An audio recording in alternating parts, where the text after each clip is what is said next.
स्वागत है दोस्तों। आज की हिंदी साहित्य की क्लास में हम विशेषोक्ति अलंकार और विभावना अलंकार का अध्ययन करेंगे।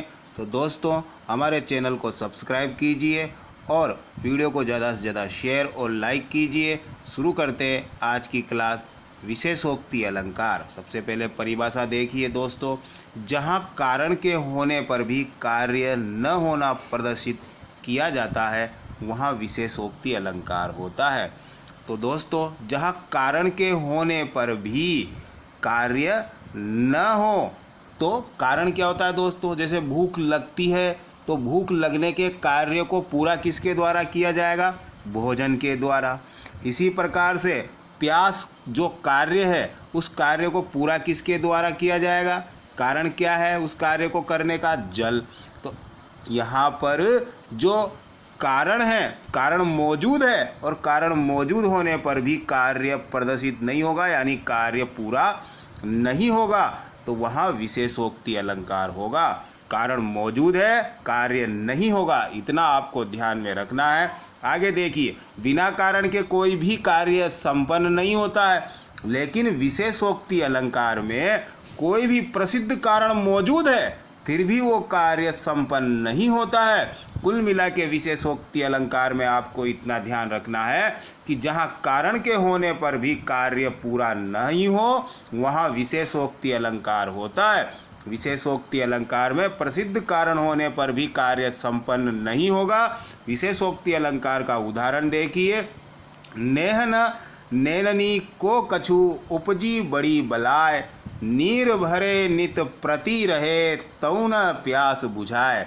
तो दोस्तों इस पंक्तियों के माध्यम से कवि क्या कहना चाहता है कि प्रियतम से दूर रहने के कारण, प्रियतम के विरह में जो नायिका है वो प्रियतम की याद में बेचैन है, व्याकुल है।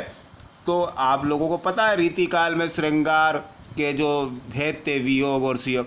तो वियोग श्रृंगार के अंतर्गत नायिका अपने प्रियतम से दूर विरह में व्याकुल है। तो विरह में प्रियतम को देखने के लिए व्याकुल है और उसकी आंखों से नित प्रतिदिन नीर यानी जल बह रहा है, और जल जो कि प्यास बुझाने के काम आता है। लेकिन आंखों में नित प्रतिदिन नीर भरा रहने के बाद भी नायिका की प्यास नहीं बुझ रही है। यानी कारण है प्यास बुझाने के लिए नीर यानी जल जो कारण का कार्य करता है, लेकिन जल के होने पर भी प्यास नहीं बुझ पा रही है। यानी प्रसिद्ध कारण जल प्यास बुझाने का, संसार में प्यास बुझाने के लिए जल ही काम आता है, लेकिन जल के होने के बाद भी प्यास नहीं बुझ रही है। यानी कारण है लेकिन कार्य नहीं हो रहा है, इसलिए यहाँ विशेषोक्ति अलंकार है। आगे कुछ और उदाहरणों से हम विशेषोक्ति अलंकार को स्पष्ट करते हैं दोस्तों।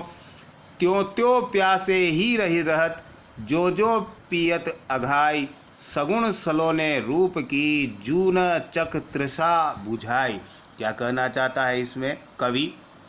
कवि कहता है कि जो नायक है वो नायिका को बार बार देखता है और बार बार देखने पर भी उसकी जो दृष्टि है वो तृप्त नहीं होती, उसकी मन की अभिलाषा कामना पूरी नहीं होती। वो बार बार एक टक लगाए यानी बिना अघाए वो प्रियतम को देखते रहना चाहता है और फिर उसके सुंदर और सलोने रूप को निहारना चाहता है, और बार बार निहारते हुए भी उसकी दृष्टि तृप्त नहीं होती, यानी उसका मन नहीं भरता और ऐसा लगता है कि वो नायिका के रूप सौंदर्य को निहारना चाहता है और उसकी ये रूप सौंदर्य को निहारने की जो प्यास है वो अधूरी ही रह जाती है बार बार देखने पर भी।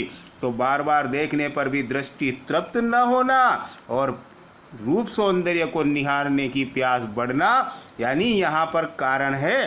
कारण यानी नायिका है जिसे देख करके वो अपने मन की अभिलाषा को तृप्त कर सकता है, फिर भी कार्य नहीं हो रहा है, यानी प्यास बढ़ती जा रही है, कार्य नहीं हुआ, इसलिए यहाँ विशेषोक्ति अलंकार है। विशेषोक्ति का अगला उदाहरण देखिए दोस्तों। देखो दो दो मेघ बरसते, मैं प्यासी की प्यासी। क्या कहना चाहता? दो दो मेघ यानी दो आंखें हैं, दोनों आंखें रात दिन बादलों की तरह बरस रही है, और रात दिन बादलों की तरह ये दोनों आंखें बरस रही है, यानी दो दो मेघ बादल बरस रहे हैं, फिर भी मैं प्यासी की प्यासी हूँ। यानी बादल बरसात करने का, पानी बरसाने का कार्य करते हैं, और जब बादल से पानी बरसता है तो धरती की प्यास बुझ जाती है।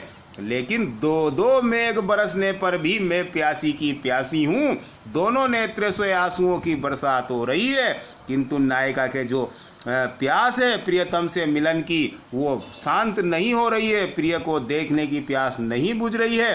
कारण है यानी जल, जो बादल यानी आँखों से बरस रहा है, उसके बाद भी प्यास नहीं बुझ रही है, इसलिए यहाँ पर विशेषोक्ति अलंकार है। इसके बाद हम विभावना अलंकार का अध्ययन करते हैं। विभावना अलंकार परिभाषा देखिए, विभावना अलंकार विशेषोक्ति अलंकार का विलोम है, यानी जैसा विशेषोक्ति अलंकार में हुआ था ठीक उसके विपरीत विभावना अलंकार में होता है। तो दोस्तों विभावना अलंकार की परिभाषा देखिए, विभावना में कारण का अभाव होने पर भी कार्य संपन्न हो जाता है। विशेषोक्ति में कारण था लेकिन काम नहीं हुआ, विभावना में कारण नहीं है फिर भी काम हो गया, यानी कारण नहीं है फिर भी काम हो रहा है, तो वहाँ विभावना अलंकार होगा। जहाँ विपरीत कारण कल्पना के आधार पर या अपर्याप्त कारण मौजूद हो तो कार्य होने का वर्णन हो जाता है। कवि अपनी कल्पना से अपनी कविता में कुछ भी वर्णन कर देता है, तो विपरीत कारण के, कल्पित कारण के, अपर्याप्त कारण के होते हुए भी कार्य पूरा हो जाए तो विभावना अलंकार। कुल मिला के कारण नहीं है, कारण का अभाव है, फिर भी कार्य पूरा हो जाए तो वहाँ विभावना अलंकार होता है।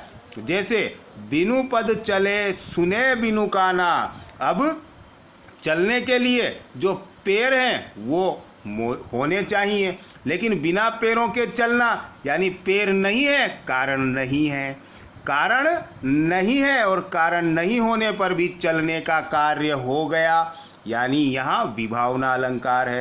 कारण नहीं होगा, कार्य होगा। बिनु पद चले सुने बिनु काना, कान के माध्यम से हम क्या करते हैं, सुनने का कार्य करते हैं, और कार्य कान नहीं है फिर भी सुन रहा है, इसका मतलब कारण का अभाव है और फिर भी कार्य पूरा हो गया। कवि अपनी कविता में अपनी कल्पना के आधार पर कुछ भी असंभव को संभव करके दिखा देता है।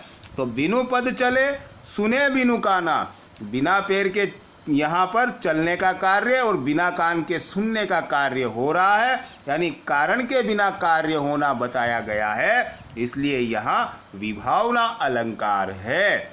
इसको और हम अच्छे से और उदाहरणों के माध्यम से समझते हैं। देखिए बड़ा ही प्रसिद्ध कबीरदास जी का उदाहरण है, निंदक नियरे राखिए आंगन कुटी छवाए, बिन पानी साबुन बिना निर्मल करे सुभाए। अब शरीर को स्वच्छ और निर्मल करने का कार्य जल और साबुन करता है, यानी बिना साबुन और बिना जल के ही स्वभाव शरीर स्वच्छ और निर्मल होने का कार्य हो गया है। जहाँ पर कारण नहीं हो और फिर भी कार्य हो जाए वहाँ विभावना अलंकार होता है। यहाँ साबुन और पानी दोनों नहीं है फिर भी स्वभाव निर्मल हो गया, यानी बिना कारण के कार्य हो गया, तो यहाँ विभावना अलंकार है। पानी और साबुन के बिना स्वच्छ होने का वर्णन किया गया है, जो कि विपरीत कारण से घटित होते हुए दिखाया गया है। विपरीत कार्य कौन सा है, निंदक को अपने पास रखिए, हो सके संभव तो आंगन में उसके लिए कुटिया छपवा दो, तो वो आपका स्वभाव निर्मल कर देगा बिना पानी और साबुन के, जबकि बिना और पानी साबुन के तो हो नहीं सकता, फिर भी ये संभव दिखाया गया है, कारण के बिना कार्य दिखाया, इसलिए विभावना अलंकार। 200 को जे ही 200 आदमी सो जीत्या, जंग सरदार 100,000 असवार को। ये शिवाजी की वीरता का वर्णन करते हुए दिखाया गया है। शिवाजी सरदार ने युद्ध में क्या किया, अपने 200 आदमियों से युद्ध जीत लिया। कैसे, और इस जंग में शिवाजी सरदार ने 100,000 असवार, 100,000 का मतलब 1,00,000 और असवार का मतलब घुड़सवार। तो 1,00,000 घुड़सवार सैनिकों की सेना को शिवाजी ने 200 सैनिकों से युद्ध जीत लिया। यानी यहाँ पर 200 सैनिकों से 1,00,000 घुड़सवार सेना को जीतना असंभव सा दिखाई देता है। यानी कारण जो है वो अपर्याप्त है। अपर्याप्त कारण के होने के कारण यहाँ कौन सा विभावना अलंकार है, यानी पर्याप्त कारण नहीं है। हमने बताया था आगे कल्पित या कारण न हो तो वहाँ कार्य हो जाए तो विभावना अलंकार होगा। 200 सैनिकों से 1,00,000 घुड़सवार सेना को जीतना, युद्ध जीतने का कारण 200 सैनिकों का होना अपर्याप्त है, इसलिए यहाँ विभावना अलंकार है। तो दोस्तों वीडियो कैसी लगी कमेंट में ज़रूर बताएं और वीडियो को ज़्यादा से ज़्यादा शेयर करें। हमारे YouTube चैनल हिंदी एकेडमी को सब्सक्राइब जरूर कीजिए और बेल आइकन को प्रेस कीजिए ताकि हमारी आने वाली वीडियो आपको मिलती रहे। जय हिंद, वंदे मातरम।